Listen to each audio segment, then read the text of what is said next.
Hey guys, this is Drew Brashler with DBB Audio. I am here with the X32 today because Behringer released version 4 firmware for this console, which happened to include a lot more features that the previous versions of firmware did not. Now, it also changed the look of certain things on the menu structure, so I wanted to go ahead and put out a full new series on the X32, so make sure that you watch all the upcoming videos that I'm going to be releasing here shortly. So today, we're actually going to just be looking over an overview of the surface. So let's dive in. I have here the X32 full surface console, which is broken up into 16 faders on the left-hand side. We have 8 faders in the right-hand side, followed by our main left-right bus.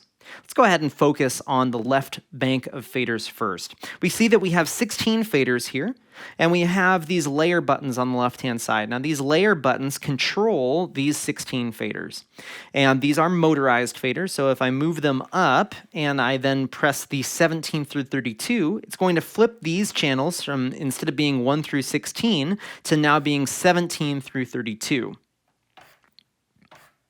Now, we also have aux ins and effects returns, and then bus masters.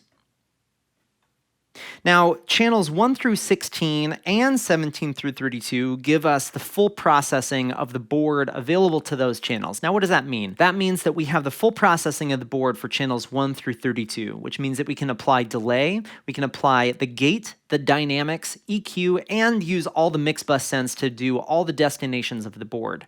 Now, the aux inputs are limited processing, which means that they don't have that delay ability. They do not have the gate or the dynamics, but they do have the EQ and the mix bus as well.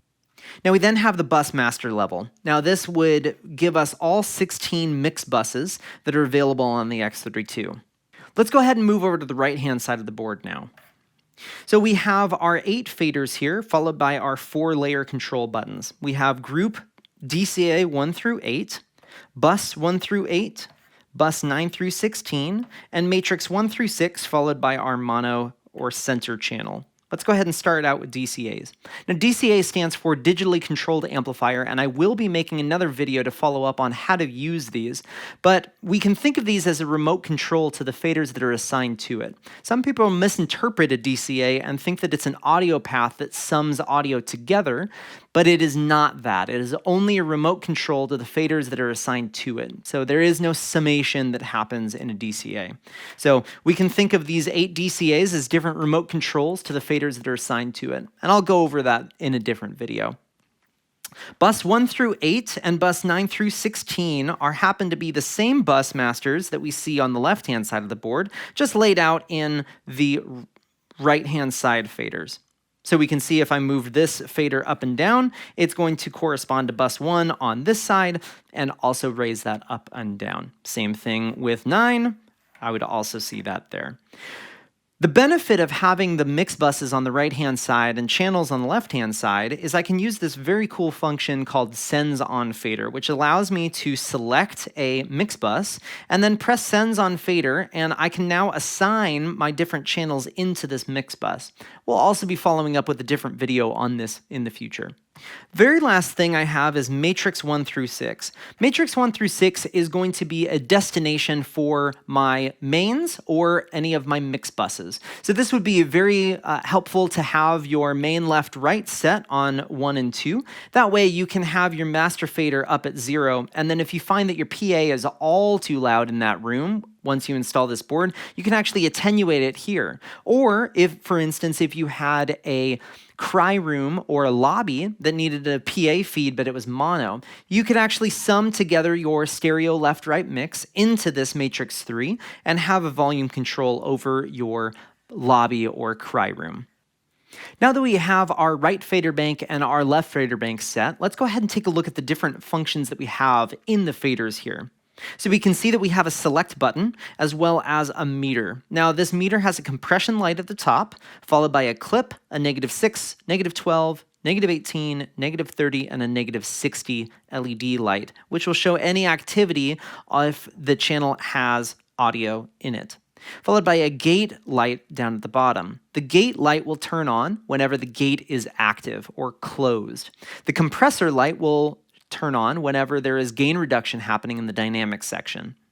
The next button that we have down here is solo. Now, solo is going to be a very good function for you with the X32 in that if you're wanting to listen to a specific channel but not want to only have that coming through the main PA, you can just go ahead and simply solo this. And what that will do is that will bring it through the headphone jacks on the side or the control room outputs on the back of the board on the right-hand side, and allow you to listen to that channel independently of the rest of the mix. The next thing that we have is our scribble strip. Now, the scribble strip gives us visual information of what is happening on the board, what channels are there, what colors we have associated with that channel, and basically just gives us a visual cue to what we're actually mixing. To change this, simply press and hold the select and then hit the utility button. And then on the LCD screen, we can actually change the color of this specific fader. For instance, I'm going to change it to green because that's what I always have for my electric guitar. We can also invert, which inverts the LED screen, and then we can also give it an icon. For instance, I can give it the rock guitar, and I can also apply a name to it as well. And then if I wanted to go to a different channel, I can then press select on the next channel, or I can scroll through them here on the LCD screen. The next button that we have down here is the mute button. Now, the mute button is going to be helpful if you have your mix preset, but want to have those channels muted while the pastor is talking, and then all of a sudden you want to unmute the rest of the band. You can unmute all of them, and now your PA is live with those instruments. Located on the upper portion of the board is our channel strip. The channel strip is going to be where we will apply all of our processing to our channel. To access this, all we need to do is select the channel that we are wanting to process and adjust. Once we have our selection of our channel, in our home menu up here on the right-hand side, we can see all the things that are going to be happening to this channel. If I use these page select buttons, I can actually page through the different pages associated to this channel. Now, one thing that you'll notice is this 1 and 2 here in the screen. We can actually use the layer button to navigate between layers 1 and layer 2 using the layer buttons. Let's go ahead and start on the left-hand side of the board up here. This is going to be our config and preamp section, or the configuration and preamp section of the board. Now, you'll notice that there's a view button, and by pressing this view button, I can actually navigate to the configuration page on the LCD screen.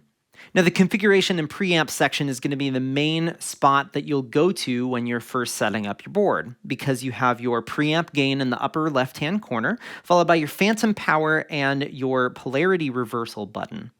And then we also have a low cut option here with the low cut frequency that we can dial in.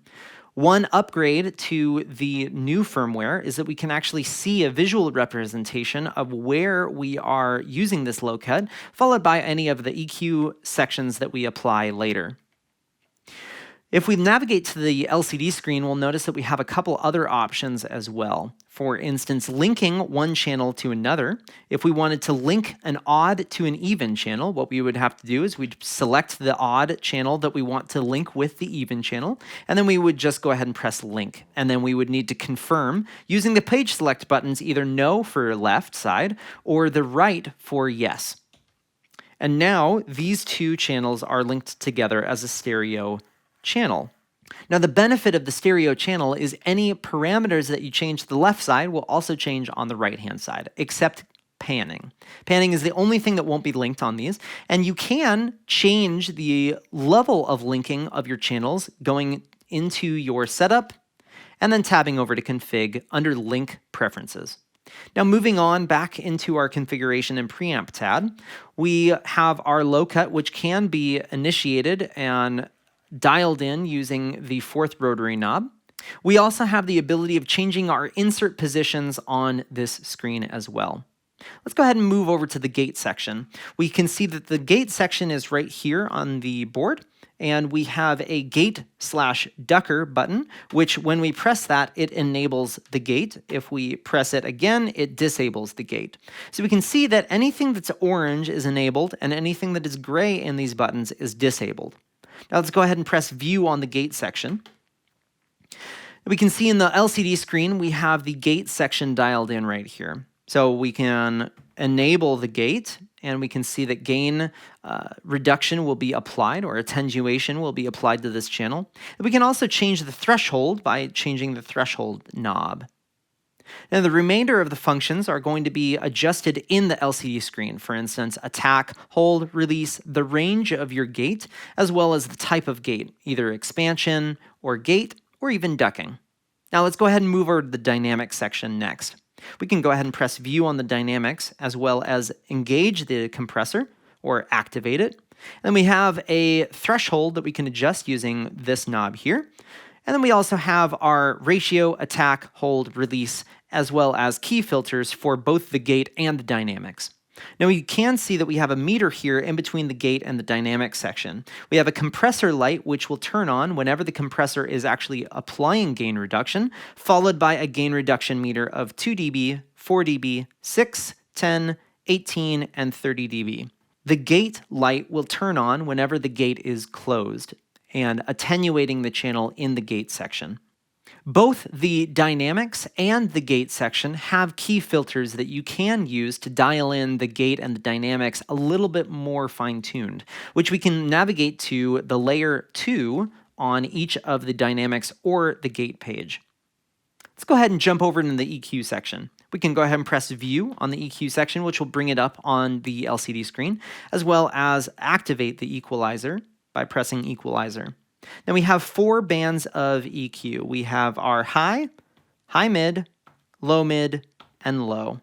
Now if you do have a mix bus selected, you'll actually have 6 bands of EQ available to you, which we would have high, high 2 by pressing and holding the high and high mid, which will give us our 5th band, high mid, low 2 by pressing and holding low mid plus low, and then low. So we have low, low 2, low mid, high 2, and high. On all the channels, the high and the low are going to give us a shelf option. The rest of the options of your bands of EQ are only going to be a bell curve. Let's go ahead and jump back over into the channel. So I have my guitar selected here, and I can start applying some EQ to this. Maybe my guitar has a lot of low end buildup because I placed that microphone a little bit too close into that guitar cab. Well, let's go ahead and use a low shelf and we can cut that out. So we can go ahead and press low for selecting the low band. And we have these mode options here on the left-hand side. And this will cycle us through the different options that we have. So we have low cut, low shelf, PEQ, and VEQ. PEQ is going to give us a very similar curve to VEQ. VEQ is going to give us a more vintage sounding curve, or basically a wider bandwidth EQ adjustment. So let's go ahead and dial into the low shelf, and we can go find our frequency that we want to apply this to. Maybe it's starting out to be a little bit too much low end in the 300 range and below. We can go ahead and activate the EQ, and we can start dialing a little bit less low end. Maybe I have a problem frequency at 900 hertz on this guitar. So let's go ahead and use our low mid to add some reduction. So we can go in, dial in 900 hertz, and we can bring some gain reduction down. Now, one thing that I like to do is take out a lot and then use the Q knob until I find the frequency that I'm wanting to remove by using my ears, and then I'll lessen that reduction. Another method when I'm teaching someone that's new to EQ is called the search and destroy method. And that is by using the gain knob, turning it up with a wide Q, and then searching around in the frequency band until you find that problem frequency, and then adjusting the Q until you hear just that frequency that you're wanting to remove, and then you can destroy it by removing it out. The next section I have is our bus sends, and we can go ahead and press view to pull it up on the screen.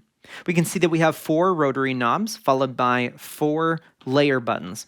Now, if we have 1 through 4 selected, this knob is going to be 1, 2, 3, and 4 as far as the mix buses go.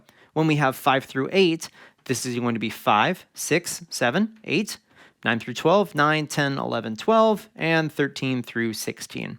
So we can see that if I go and adjust and turn up this guitar in mix bus 2, if I then go to 5 through 8, that's going to turn down because it's now on 6. but if I jump back to 1 through 4, I'll see that I still have mix bus 2 turned up for this monitor send. We can also see that there's some more functionality on the screen. We can see that the first encoder knob is going to be our scroll, which will actually take us through the different mix buses that we have available to us, which then we can use these 3rd through 6th rotary knobs to adjust our mix bus levels. Now, if we go into layer 2, we can also change the tap or the type of mix bus that this is. So for instance, if I wanted to have mix bus 1 and 2 as a subgroup for this channel, I can go ahead and change group mode 1 and 2 to group. Now, we will notice that if I go to another channel, that it is post EQ again. This can be set by a channel basis. So make sure that you apply this to all of the channels if you are desiring that mix bus to be a subgroup. And by doing that, we can actually go and select our mix bus on our right-hand side. Go ahead and press select on mix bus 11, press home, tab over 1 to config, and we can change all of the channels to subgroup for this pair of buses. If I assign this to subgroup, it is going to tell me that it's going to reconfigure all the channels for this mix bus pair. Now, this is a pair of mix buses, so if you apply this to 12, it's going to also affect 11. If you apply it to 11, it's also going to affect 12. And so we can either confirm by pressing yes or decline by canceling, pressing no. Let's jump back over to our guitar channel. The next section that we have is our main bus. Now, the main bus gives us 2 options. If your board is set up in a LCR, or left, center, right, our stereo is going to be controlling our left and right, and our mono is going to be controlling the center. The other option is a left-right plus mono, or as version 4 calls it, left-right plus sub. Now, the mono bus would be our sub, but it is also considered our center or mono bus as well. So there's a lot of different names for this bus in the board. So if you have your board set up in an LCR, just think of left-right being your stereo, and your mono being your center. If you have your board set up in left-right plus sub, you can have your left-right be off the stereo, and your subwoofer, if you wanted it to be off of the mono, can be off of that as well. Or if you have a mono system only, don't even worry about the stereo bus, only use the mono bus, and then you can use the mono bus master fader on our matrix 1 through 6, main center, and there is our master fader for our mono or center cluster. Now, in our main bus section of our channel strip, we can enable a channel into the stereo bus or disable, as well as in our mono bus, same thing. Now, we can see that we have this set up in a left-right plus sub configuration. So if I did have this as the bass guitar, for instance, I could decide that, hey, I want to put this in my subwoofer that is coming off of a different output as my left-right, and I can go ahead and dial in the amount of subwoofer that I want of this channel going to that sub. Another function of the screen is showing me where my fader is set to. So if I go ahead and turn my fader up to 0, I'll notice that it's at plus 0.1 dB. So if I was very detailed and wanted this right at 0, I could then use this encoder knob until it gets to 0. We can also solo via this page and as well mute on this page. Now, the next section that we have here is to the left of the screen is our USB recorder section. There is a USB port here, and this is what we actually use for firmware updates, as well as saving our show file or our scenes, as this console calls it. We can stick a USB into the board. It does need to be a FAT32 formatted USB stick.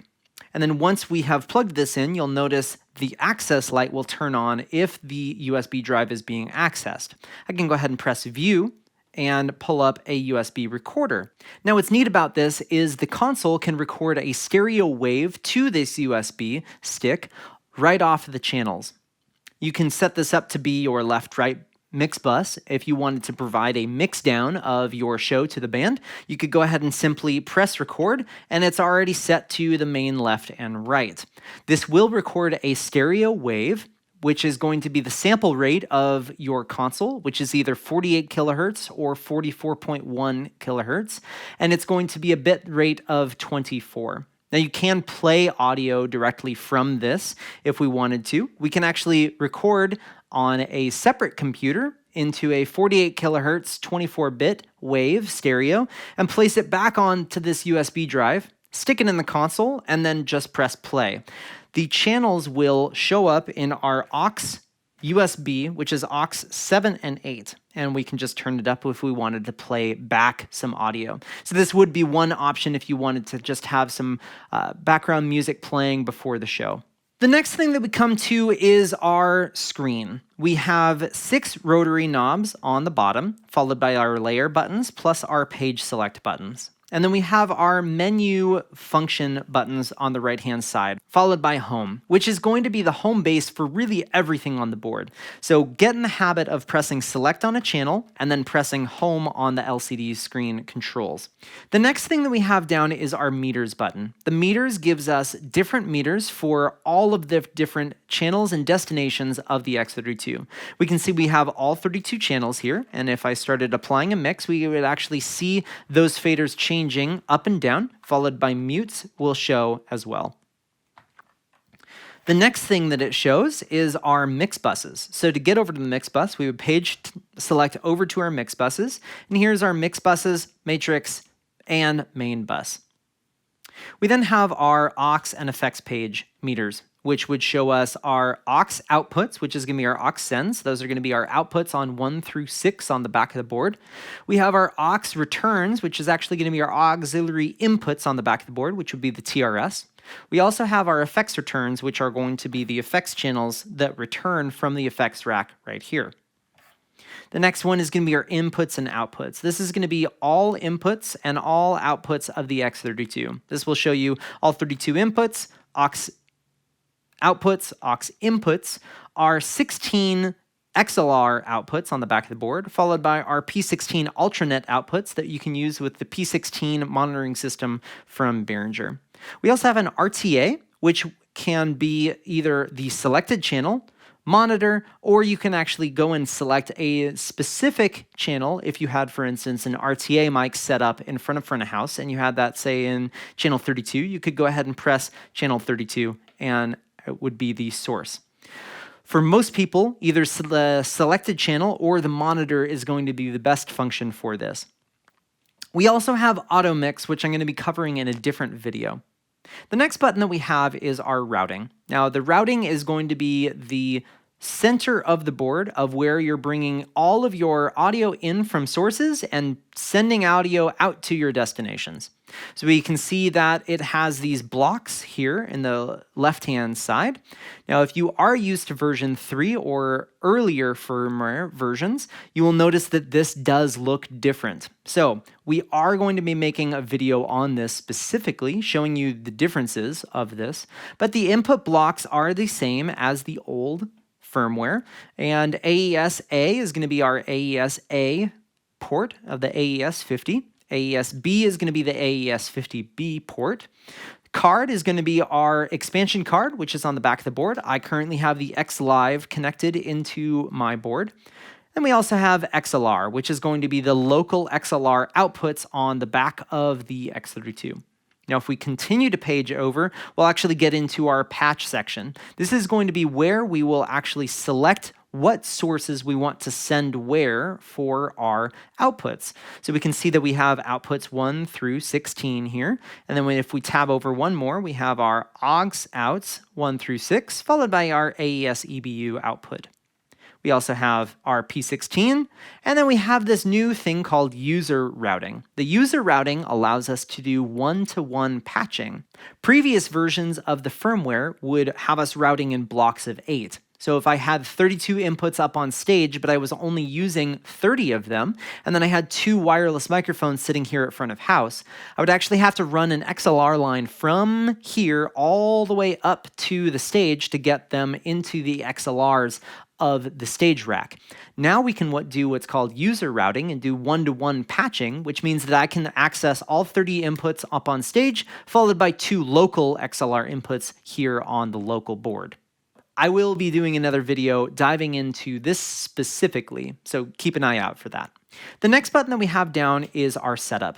We can see that we have all of our different pages in our setup. We have global, config, remote, network, naming and icons, preamps, and our card.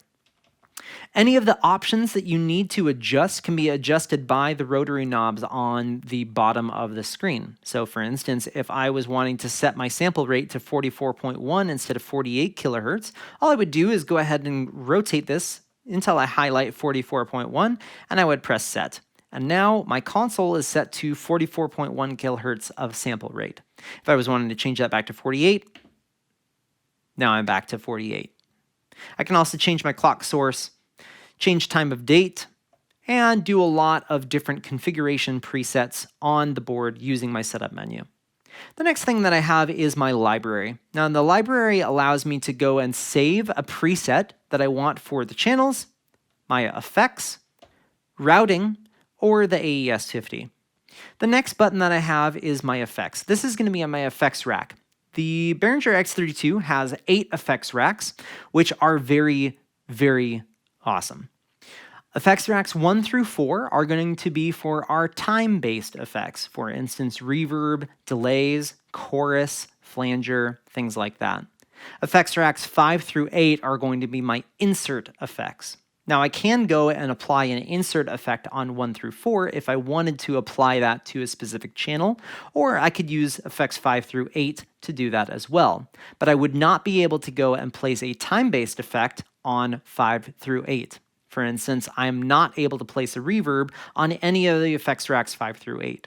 But what effects racks 5 through 8 have is some insertable effects. For instance, graphic EQs, or even they have emulations of analog gear, for instance, the Leisure Comp, which is going to be the LA2A, or the Ultimo compressor, which is the 1176, and some very cool effects emulations.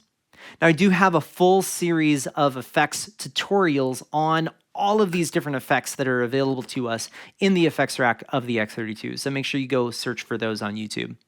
My next button that I have down here is my mute groups. Now, my mute group allows me to assign channels to a mute group.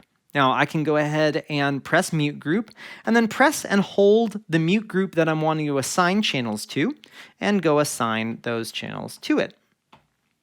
Once I unselect that, I can then press mute group again, and then the next time I press this button, I will actually mute all the channels that are assigned to this mute group. To unassign them, I can go ahead and press mute group again. I can press and hold one and go unassign those channels from this mute group. And then the next time I press the mute group, it won't mute these channels. The next button that we have is our utility. The utility is going to bring up some hidden menus in the X32 that we wouldn't have access to unless we hit that. For instance, it's going to give us the ability to name channels by pressing and selecting a channel and then pressing utility. It'll bring us to our name and icon screen. We can also go to our home tab and press utility, and we can actually copy and paste a channel from one channel to another. So the utility is going to be one place that you can look if you're looking for a specific function like copying a channel and pasting a channel. The next section that we have over here is our monitors. Our monitor level is going to be right here, which will adjust the output of the board coming out of the left-right control room outputs. We have a phone volume, which is going to be for our headphones. The headphone jacks are on either side of the board, on the right and the left. The next thing that we can do is we can hit the mono button. Now, by pressing the mono button, that will take our stereo image and collapse it to mono. It's a quick way of seeing how your mix is translating in a stereo or a mono environment. We also have a dim button, which actually attenuates the output of our control room monitors or the headphones by just pressing dim. To adjust these, we can go ahead and press the view, and it brings up our monitor section on the LCD screen. We can set our dim attenuation right here. We can adjust it from -40 all the way up to 0. The next section that we have is our talkback, and we can press view and pull up the talkback. We have a lamp in the upper right-hand corner, and we can adjust this by paging over to the lamp section and adjusting our lamp brightness here. The next thing that we have is our talkback. Now, there is an internal mic built into the X32. However, I have found that it has a lot of pickup of an omnidirectional sense. So if you are sitting at front of house, it will be picking up all the ambient noise around you. So I do find that using a microphone, plugging it into the external mic is going to be the best solution. The external mic preamp is set by our talk level right here. This is going to be our preamp level for our external mic input and our internal mic input as well. The external mic does have phantom power applied, so do not plug in a microphone that cannot accept phantom power. An instance for this would be a ribbon microphone. If you were to plug in an old ribbon microphone directly into the external mic that had phantom power applied to it, you could damage the diaphragm of your ribbon mic. We then have our talk A and talk B, which by default, these are set to a momentary press and a latching press. You can change this by going to the talkback A and pressing latching, or having it non-latching and momentary. We can also select our destinations of the talkback mic into all of our mix buses, as well as our main left-right or mono center. We also have an oscillator section, which allows us to create a sine wave or a pink noise and send it to a specific destination for doing various testing. To generate audio from the oscillator section, all we would need to do is press generate, and we can select between our sine wave, pink noise, white noise.